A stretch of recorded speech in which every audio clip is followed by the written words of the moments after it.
6টা দোয়া এবং জিকির আছে, যেই দোয়া জিকির গুলো কোরআন হাদিসে বর্ণিত সকল দোয়া জিকিরের খোলাসা, সারমর্ম এবং নির্যাস। এই 6টাকে যদি কোনো মুসলমান নিয়মিত আঁকড়ে ধরে, তাহলে কোরআন এবং হাদিসের যত দোয়া এবং জিকির আছে কেমন যেন তার নির্যাসটা নিয়মিত সে আমল করলো। বলবো সেগুলা। এই 6টা দোয়া এবং জিকিরের মধ্যে সর্বপ্রথম হলো নবী করিম সাল্লাল্লাহু আলাইহি সাল্লামের প্রতি দুরূদ প্রেরণ করা। নবীজি সাল্লাল্লাহু আলাইহি সাল্লামের প্রতি দুরূদ প্রেরণ করার আমল এরকম আমল, আপনি যদি সারা দিনে শুধুমাত্র নবীজির প্রতি দুরূদ প্রেরণ করার আমলটাই জিকির হিসাবে সবচেয়ে বেশি করেন, দোয়া হিসাবে যদি এটাই আপনি সারাদিন করতে থাকেন, তো আপনার জন্য যথেষ্ট হবে, আল্লাহর কাছে আর কিছু না চাইলেও চলবে। দুরূদ মানে হলো নবীজির জন্য দোয়া করা। ভাই, আল্লাহ তার হাবিবকে রহম করবেন, আপনার আমার দোয়ার দিকে আল্লাহর তাকানোর কোনো ঠেকা আছে? নবীজি কি আমাদের দোয়ার কোনো মুখাপেক্ষী? কিন্তু আমরা তার জন্য দোয়া করলে ওই চান্সে আল্লাহ তাআলা আমাদের প্রতি অনুগ্রহ করবেন। একবার না, আপনি নবীজির প্রতি একবার রহমতের দোয়া করবেন, একবার দুরূদ পাঠ করবেন। মান সাল্লা আলাইয়া মাররাতান সাল্লাল্লাহু আলাইহি আশরা, নবীজি সাল্লাল্লাহু আলাইহি সাল্লাম বলেছেন, একবার আমার জন্য তোমরা দোয়া করলে, আমার প্রতি দুরূদ পাঠ করলে, আল্লাহ তাআলা তোমাদের জীবনে 10 বার 10 জায়গায় 10 টাইমস তোমাদের উপর আল্লাহ তাআলা অনুগ্রহ করবেন।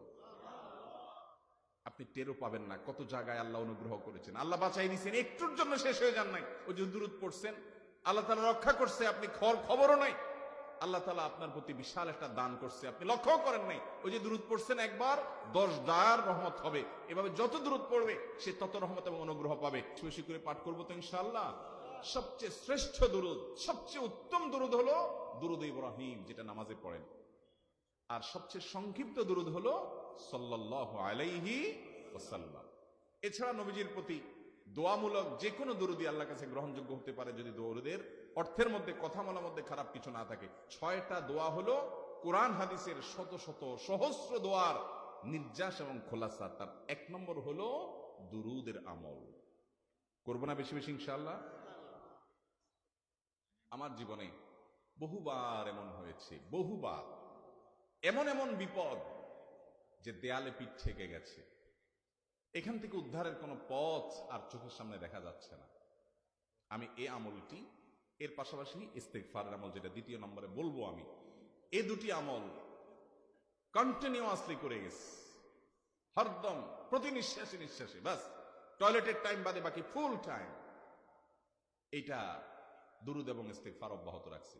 আল্লাহ তাআলা এমন ভাবে অলৌকিক ভাবে উদ্ধার করেছেন যে আমার কল্পনায়ও আসে না যে এখান থেকে এভাবে হেল্প হতে পারে। ভাইরা আমার অভিজ্ঞতার 2 পয়সার কোনো মূল্য নাই। আমার অভিজ্ঞতা কি আসলো না আসলো এটাতে কিছু আসা যায় নাই।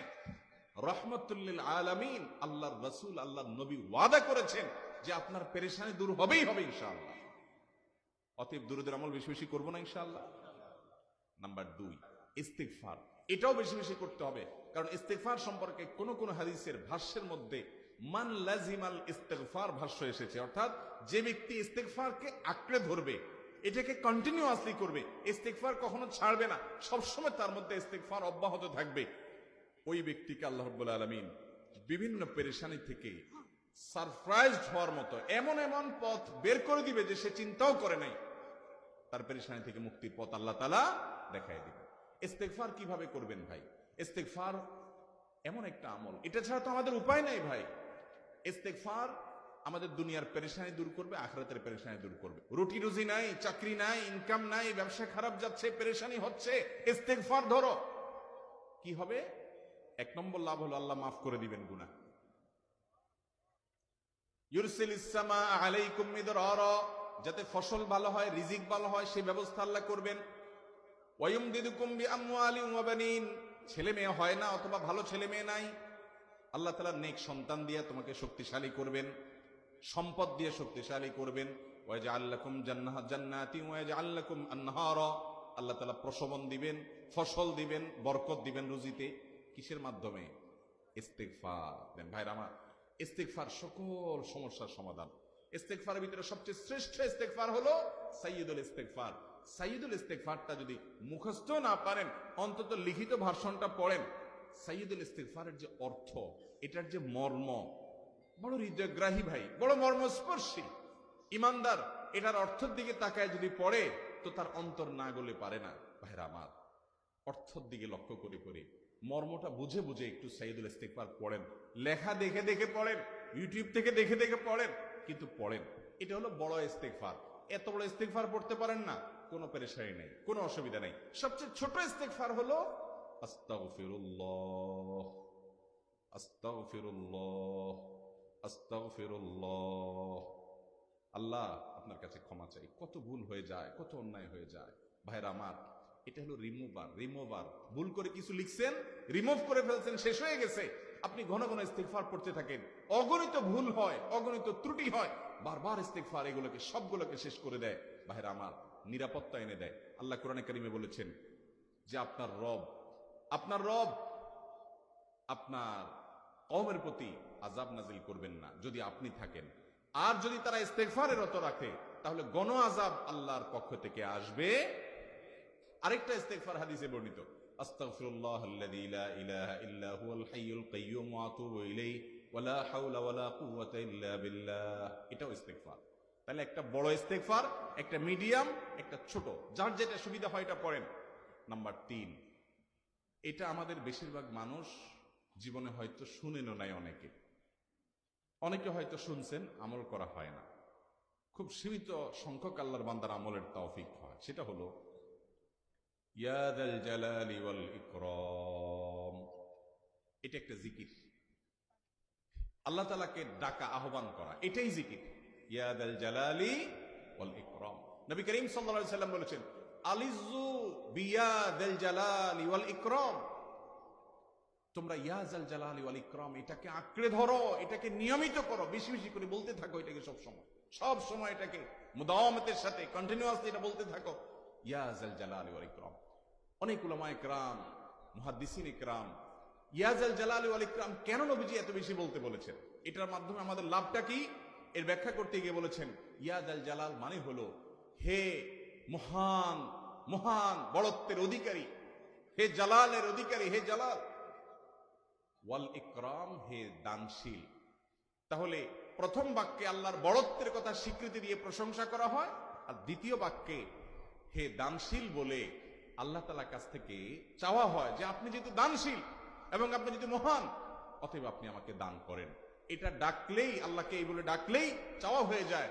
এই জন্য বেশি বেশি করে ইয়া যাল জালালি ওয়াল ইকরাম পড়তে হবে। তার 4 নম্বর হলো লা হাওলা ওয়ালা কুওয়াতা ইল্লা বিল্লাহ। লা হাওলা ওয়ালা কুওয়াতা ইল্লা বিল্লাহ। লা হাওলা ওয়ালা কুওয়াতা ইল্লা বিল্লাহ, এটা হলো সারেন্ডার করা, আল্লাহর কাছে সারেন্ডার করা, আত্মসমর্পণ করা। মানে আল্লাহ ছাড়া কোনো ভালো কাজ করার ক্ষমতা কারণ নাই, করার তৌফিক দেওয়ার ক্ষমতা কারণ নাই, আর পাপ থেকে বাঁচানোরও ক্ষমতা কারণ নাই। এই জন্য আমি কেমন যেন আল্লাহর কাছে সারেন্ডার করছেন। লা হাওলা ওয়ালা কুওয়াতা ইল্লা বিল্লাহ। কোন অবস্থা, কোন সামর্থ্য, এগুলো কারোর কাছে নাই, শুধুমাত্র কার কাছে আছে? আল্লাহর কাছে আছে। এই অর্থ বুঝে আপনি লা হাওলা ওয়ালা কুওয়াতা ইল্লা বিল্লাহ বেশি বেশি পাঠ করবেন। নবী করিম সাল্লাল্লাহু আলাইহি সাল্লাম বলেছেন, তোমাদেরকে কি আমি জান্নাতের একটা ভান্ডারের খবর দিব, যেটা জান্নাতের ভান্ডার, সওয়াব টওয়াব না, সাধারণ অল্প স্বল্প সওয়াব না, পুরো জান্নাতের ভান্ডারের সন্ধান দিয়ে দিব।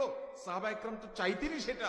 নবীজি সাল্লাল্লাহু আলাইহি সাল্লাম তখন বলেছেন যে লা হাওলা ওয়ালা কুওয়াতা ইল্লা বিল্লাহ, এটা হলো কানজুম মিন কুনুজিল জান্নাহ, জান্নাতের ভান্ডার সমূহের মধ্যে থেকে একটা বড় ভান্ডার হলো লা হাওলা ওয়ালা কুওয়াতা ইল্লা বিল্লাহ।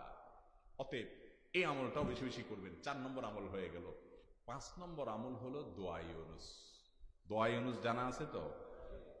লা ইলাহা ইল্লা আনতা সুবহানাকা ইন্নী কুনতু মিনাজ জালিমিন। ভাইরা আমার, অর্থের দিকে তাকায়া মাঝে মধ্যে মোবাইল টোবাইল সব ফালায় রেখে একটু আল্লাহর সাথে কথা বলবেন, আল্লাহর সাথে একটু কানেক্টেড হওয়ার চেষ্টা করবেন, আল্লাহর সাথে একটু সংযুক্ত হওয়ার চেষ্টা করবেন। ডিসকানেক্টেড তো পুরো লাইফটা কাটাই দিলেন, একটু কানেক্টেড হওয়ার চেষ্টা করেন। প্রতিদিন কিছু সময় বসে একটু জিকির করেন, চলতে ফিরতে একটু আল্লাহকে সময় দেন। আপনি উপকৃত হবেন, আপনার কল্ব জিন্দা হবে, আমল নামা সওয়াবে পরিপূর্ণ হবে। লা ইলাহা ইল্লা আনতা সুবহানাকা ইন্নী কুনতু মিনাজ জালিমিন। অর্থের দিকে তাকান, কত মর্মস্পর্শী। লা ইলাহা ইল্লা আনতা, আল্লাহ আপনি ছাড়া কোনো সত্যিকারের মাহবুদ নাই, উপাস্য নাই।